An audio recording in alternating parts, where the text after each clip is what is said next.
My greatest accomplishment in life is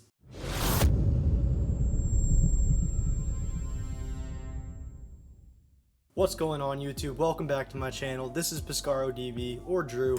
And let me just say, I'm very excited to record this video. I have been trying to do a Q&A video for probably the last year or so, but obviously that's something that's very contingent on getting people to actually ask questions. And I'm just one of those people that even if I barely know someone, only know them on the internet, whatever, I'm an open book. I like talking, especially about things I'm passionate about, and I like sharing about who I am.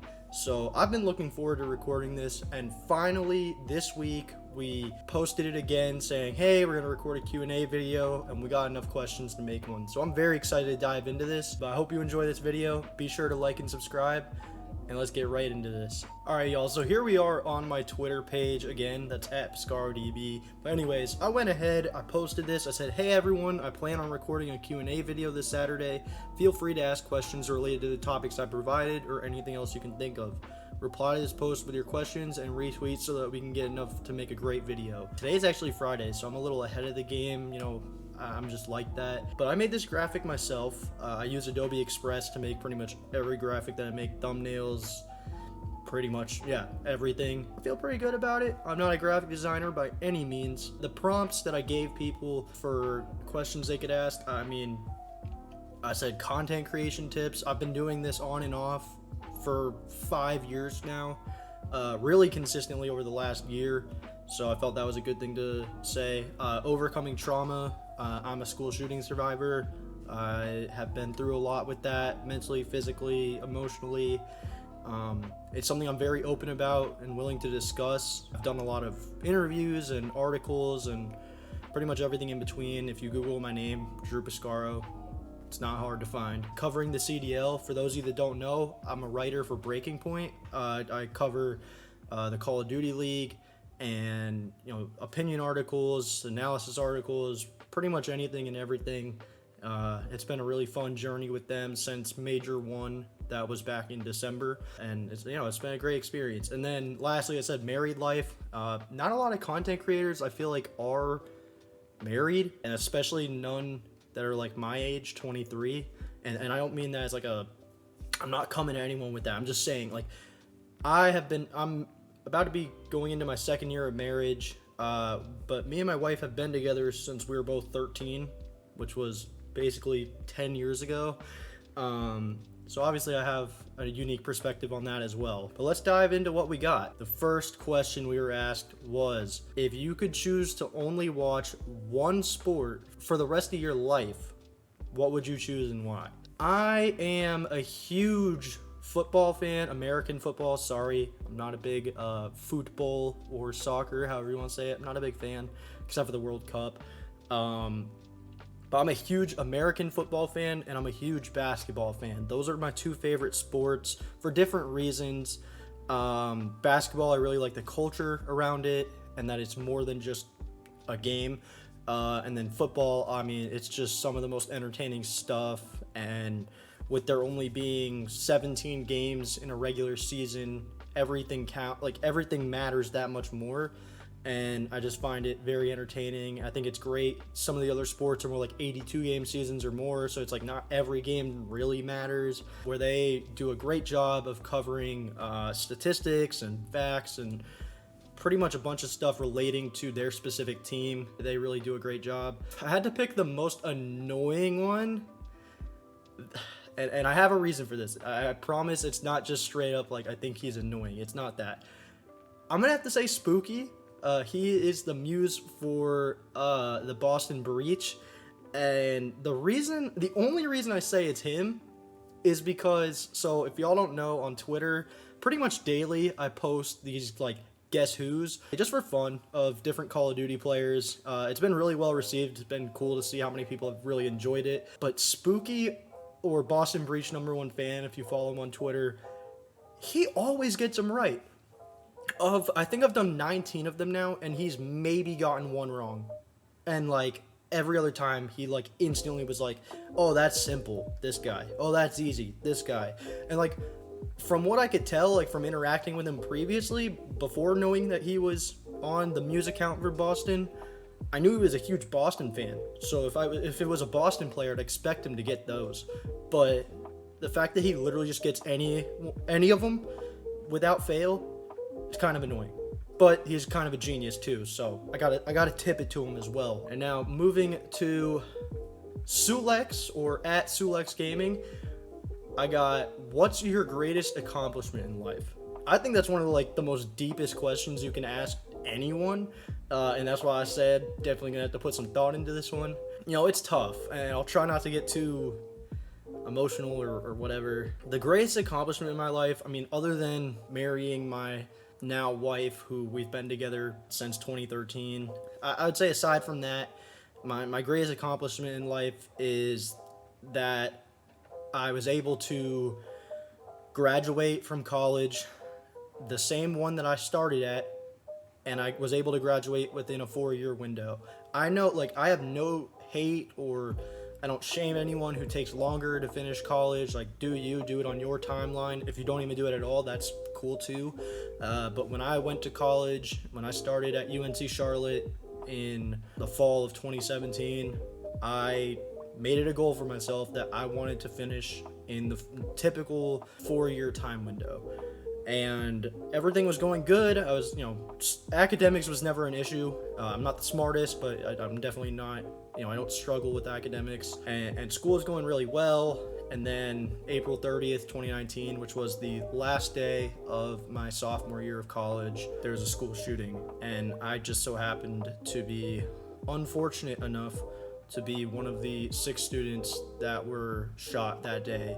I can go into more detail about that in another video. If anyone actually wants to hear the whole story about that, let me know in the comments. The fact of the matter is, when that happened, I finished sophomore year, obviously. I didn't take finals or anything like that. The school just canceled them, obviously. And over that summer, I really struggled with the idea of am I gonna go back to school at all? If I do, am I gonna go back to Charlotte? There was a lot of questions being answered, and at the end of the day, I knew that finishing college is something I really wanted to do. And on top of that, after discussing with my parents a lot, they made me realize that if any school out there in this world is going to be able to sympathize and understand what you're going through, these struggles, and help you through them so that you can still accomplish your goals, it's going to be the school where it happened. So after a lot of debate and questioning, I decided to go back, and I finished spring of 2021, so within my normal 4-year window. Obviously there was COVID, so there was online school in between. Being able to finish out college under normal circumstances, regardless of the circumstances that were 100% out of my control, that's my biggest accomplishment. We got 2 more from Twitter.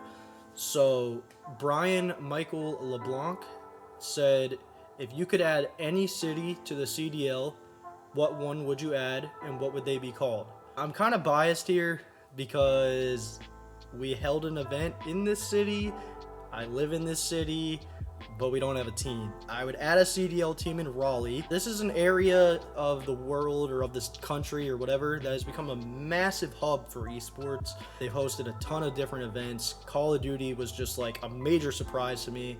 But before that, we hosted Halo. I want to say Rainbow Six has been hosted here. Apex Legends, the Global Series, LCS Spring Split coming to Raleigh. I just think this is such a great city for esports, considering how many different events we've held. And then, if there was an actual team to support that was from here, I'm sure a lot more people would get on board. So the city would be Raleigh, no doubt. I haven't thought of a team name, though. I'd say the Raleigh Aviators or something like that. Just because this is the first in flight state. Something to do with flight, Raleigh flight even. I don't know. Something along the lines of that I think would be really cool. If any esports teams want to set up in Raleigh, let me know. Moving into our last question from Clay. What content creator inspired you to get into content? There's a few different ones that I'd have to say for this. I've never been loyal to just one, where anytime I turn on a stream or YouTube videos or something like that, I only watch that person. I would say what really inspired me personally to want to make content, it came down to 2 things. first, when I was a freshman in college, that's when the crossover with Ninja and Drake and Travis Scott and Juju Smith-Schuster, who's now a Patriot, by the way. That was when that crossover happened in Fortnite, and that was like the first time where finally like gaming was like cool, and like it was in the same, it was intertwined with pop culture. And now like you knew that, okay, it's not just like nerds that live in their mom's basement that play games. Like people like Drake are gaming, and people like Travis Scott are gaming. Like that was when gaming became like super cool. And that was also like, I mean, seeing Ninja, you know, he's playing Fortnite and he's got all these people watching him, and you know, he's making money off, making a living off of it. I can't lie, like that was like when I first was like, wow, this is like actually doable. I also would credit 100 Thieves, especially a little earlier on when it was, I would watch a ton of their content house videos when it was Nadeshot, Courage, Brooke, and Valkyrie. There was just something, I don't know, there was something great about what they did, where like, yeah, when they all streamed and stuff, they were playing video games, but whenever they did those videos, it was like random stuff, like mini golf around the house, or they did charades one time. Just different stuff where it was like mini games like that, but you really got to get the personalities out of them in stuff that anyone could watch and enjoy, even though they're gaming creators. But I thought those were really cool, and I was just like, I like hope someday I can be in a situation where like, yeah, when I stream I'm playing games and stuff, but like if I'm recording content with other people, I want to be able to be 100% myself and like get competitive and have fun like that. So I would say it was like a combination of those two things that like really inspired me to want to get into content creation. Alright, so here we are in my Discord. I'll put an invite link in the description down below if you'd like to join.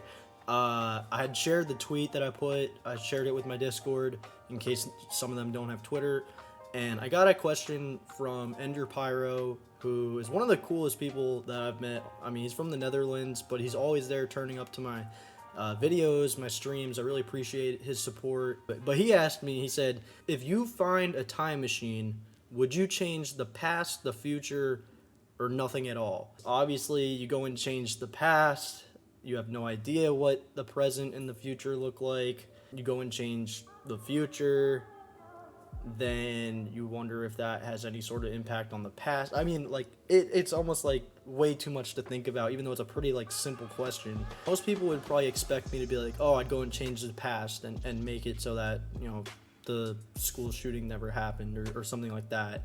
And there's definitely days where that kind of thinking comes to mind, but in all honesty, like, there's just so much I'm thankful for about my life, between people I've met, places I've been, the things I do on a daily basis and strive to continue to do on a daily basis. So I honestly wouldn't change a thing. I'd just leave it as it is. It's not perfect, no one's life is perfect, but I'm very thankful for where I'm at right now. I'm very excited for where I'm headed, or at least where I think I'm headed. And you know, I wouldn't change it. Thanks, Ender, and thank you all on Twitter who asked questions as well. I really hope y'all enjoyed this Q&A video. I hope I can do more in the future, make them a fairly regular thing. I called it Q&A, but it's also just like ask me anything. Like I said, I love talking, I love answering questions like this, and getting the chance for y'all to know me more. So if you have any questions, like if watching this video inspired you to ask anything, drop it in the comments down below. If we get enough, I can make a part 2. Thank you all so much for watching this video. I really appreciate you. If you enjoyed it, be sure to drop a like, subscribe to the channel for more content, and to help me continue pursuing my dreams of, you know, doing this full time. I love it so much, and there's so much that I can share with y'all, as well as continue to learn and get better with. So I appreciate y'all, and until next one, I hope you have a fantastic day.